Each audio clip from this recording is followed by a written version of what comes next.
What a week it's been here in the Transformer world in terms of fiction and lore and everything going on with our brand. Just a couple days ago, we talked about how Robert Kirkman is going to be probably doing a Transformers animated series for a streaming service and bringing all his big name expertise in The Walking Dead and Invincible and all of that positive energy for the brand in what we felt was a bit of a downtime coming out of Transformers 1 and its box office failures. And now we have this news dropping. So the Hollywood Handle, along with Puck News, announced that Michael Bay would be returning to direct a new Transformers movie at Paramount. First we hear Paramount is not going to be doing any stuff with Hasbro anymore. Michael Bay is done. And then just the past BotCon, Josh Cooley said he's not doing a Transformers 1 sequel, and that was that. And now we have this here where Michael Bay's coming back, and then Puck News later reports that Josh Cooley's coming back to do a separate movie completely that's live action, and that these two movies are going to be 2 of 5 movies that are being developed right now for Transformers. What is going on? That is a lot of stuff in a short period of time to digest. So we're going to try to make sense of all of this here on the Transformers Slag podcast and hopefully figure out what's going on. So first up, the return of Michael Bay. The only thing that I could really take away from this, and it kind of has a lot to do with just how Hollywood works, is follow the money. I've said this many times and it has nothing to do with Transformers. It just has to do with movies in general. When they do well, genuinely do well, Hollywood makes more of it. They could tell you how much a movie was well received and, number one, blah, blah, blah, blah, blah. But if they don't do more, you know what really is going on. Actions speak louder than words. And Hollywood always follows one thing, and that is the money. And let's be real.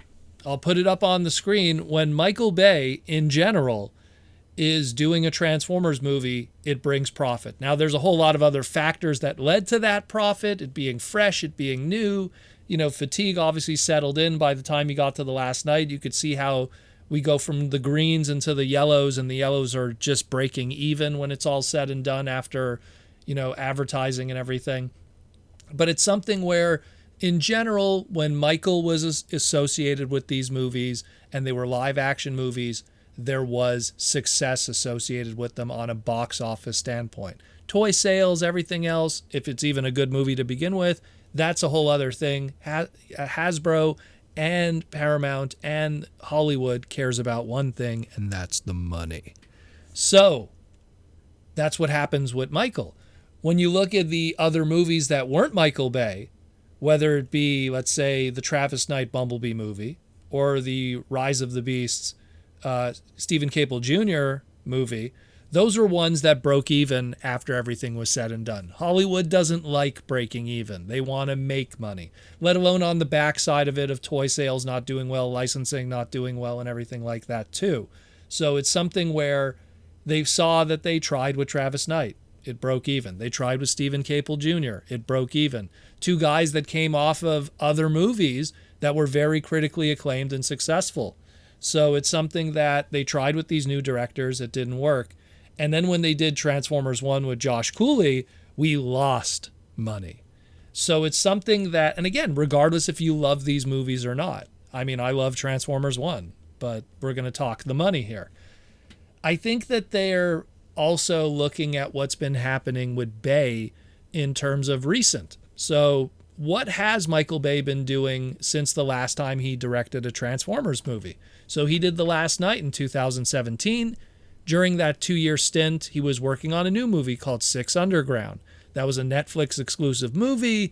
It was one of the most expensive Netflix exclusive movies ever made, and it was not well received. People thought it was boring. They thought Michael Bay's directing was kind of meh, and that movie was not well received. Because it was a Netflix exclusive movie, we don't know just how much was lost and or gained from it. That's the unfortunate lack of transparency that exists with streaming services.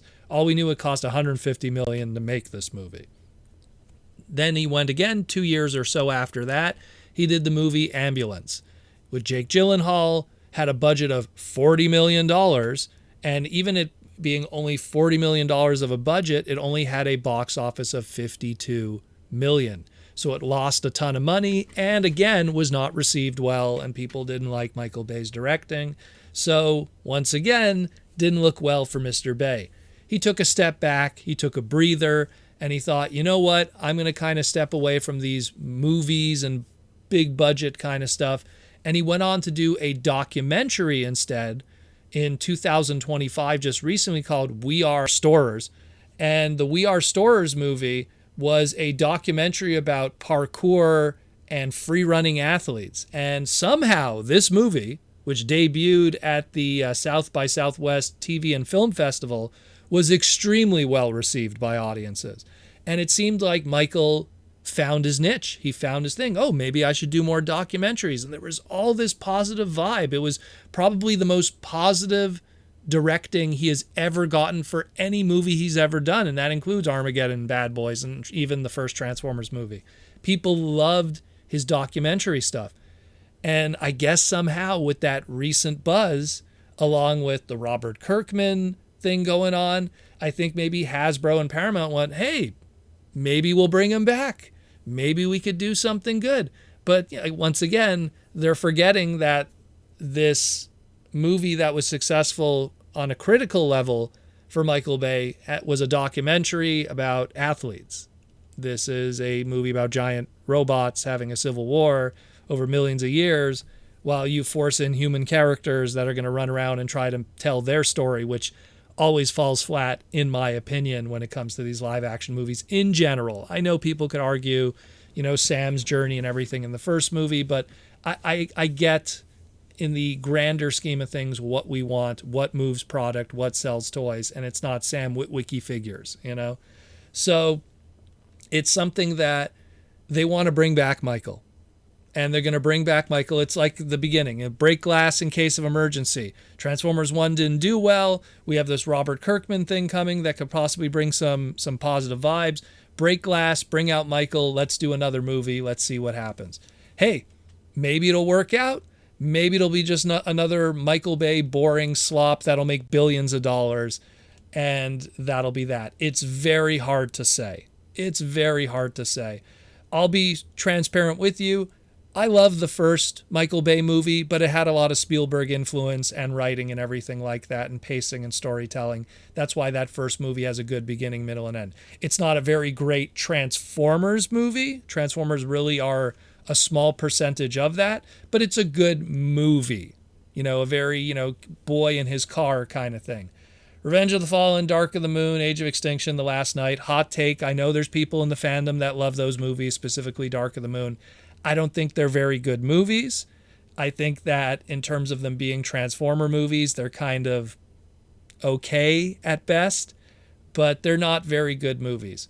Bumblebee movie was a decent movie, not a really great Transformers movie, but a decent movie. Rise of the Beast, probably some of the better ones, but only because the robots actually had a little bit of character development for once. And then Transformers 1 trounces them all because it's what I wanted from the beginning. Get rid of these damn humans. Throw them out. I don't care about their story. I don't care about their journey. I don't care about them being bullied at school. I don't care about them not making the football team. I don't care about them not trying to get that job. I don't care about any of that. They make up 80% of the movie, but they make up literally 0 to 0.1% of the movie product, which is, at the end of the day, this stuff is to make movie product. It's to license stuff. Ask me how many times we saw, for Bumblebee movie product, we saw Haley on it. Very rarely. There was like that one or two little figurines that were like exclusive. Is she on a bath towel? Is she on a cup? Is she on a t-shirt? No, she isn't. It's Bumblebee that's the selling point. Heck, John Cena was in that movie. There was no merch, Same thing with Rise of the Beast. We had the one Noah figure, and I'm sure people were knocking themselves over to get that core class one. People don't care about the humans, and it doesn't translate into product and stuff sold. It's not like the Avengers, where they make up the core of the movie and they also make up a core of the product and the core of the licensing products and the core of the cups, and Captain America's on this and Iron Man's on this. You have to understand that, and that's the big gaping hole in all of this, is that you can't make these live action movies and just expect to have success when they feature so little of the actual product that's supposed to be sold on the back end. We were able to get away with it with the first movie, the second movie, maybe even the third movie. It was a fresh idea, it was new, and we were just coming into a world of Avengers movies that were kind of almost, and these Marvel movies that were almost writing the script on how to do these kind of big blockbuster, monolith of franchises where we could sell millions of dollars and bath towels and action figures and mugs and t-shirts and popcorn cups and everything. So I think that the whole system has to be rewritten, and Transformers 1 not being successful has a lot more to do with just the burnout of the franchise from the mainstream audience. Transformer fans still showed up. That $130 million of people that showed up, those were the fans. Those were the hardcore fans that showed up that were going to be there regardless, But we had a lot of people that were casual fans that didn't show up. We had a lot of people that were not fans at all, that were just the casual moviegoers that completely skipped it. And this was the warning that I said even before Transformers 1 came out, which is when it's a cartoon, you could call it a CG movie, you could call it whatever. When it's a cartoon, there is a segment of the audience that just will not watch it. They have this stigma where it doesn't matter how much it's written for adults, they will not watch it. It's the same comparison that I give. The live action Spider-Man movies make one number, the animated Spider-Man movies make another number, and there's a big gap between them because there's a huge segment of the audience that just choose not to engage because it's, quote, and I use air quotes here, a cartoon. And they don't want to go to a cartoon. They want to see a live action movie. Somehow if the robot is CG, but there's a live action human running back and forth in front of them going, no, no, no, no, no, no, all of a sudden that is plausible for them. So that's a whole other rant, but it is something that just, to me, we got to see what's going on here. 5 movies, one of them with Josh Cooley, who already, look, he went up to bat, the movie lost money. They're going to now give him another chance at bat. That's quite interesting to say the least, considering he also doesn't have an insane amount of live action experience, combined with the fact that he's penned to work on a whole bunch of other movies at the moment. The, what was it called there? The Malamander he's supposed to direct, Little Monsters he's supposed to direct. He's supposed to be writing right now The Tower of Terror. And yet in all of that, he's going to be also be doing a Transformer movie. And then you have Michael Bay that I guess if you bring him back for that G.I. Joe Transformer crossover, that would be his wheelhouse. He loves the Army. He has a good connection with the Army. That's the movie he would be made for, and probably why the first Transformers movie was so good as it was in terms of a directing standpoint. But at the end of the day, I feel they're just bringing Michael back because they look at the numbers and go, well, he made money for us when we gave 3 other directors a chances and they didn't make any money for us. So it's something that, I don't know, very confusing. I'm going to look at what Robert Kirkman is doing right now with Netflix and hope for that to be our next gleaming positive project. And I'm going to be a little more apprehensive and questionable right now with what's happening with 5 movies.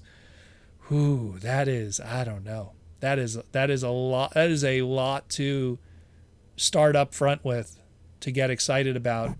I mean, just give me one good movie right now. Let's not tell me that I'm getting 5 and naming 2 directors. That's a lot to sell me with without very little product to get me excited about. So let me know what you think. I know I went on a bit of a rant here, but it's a lot to take in. It's a lot to take in, and it's something where I thought we were done with Michael, and I thought Josh got his chance at bat, and it didn't work out. Again, I love Transformers 1. What he did was fantastic. I'm just really surprised that Hollywood studios are going to give him a second chance, let alone a second chance with live action. And again, hot take, these live action Transformer movies, they don't scratch my itch in terms of what I want from a Transformers brand. So obviously what I want is very different from mainstream audiences, because when it's live action, they show up.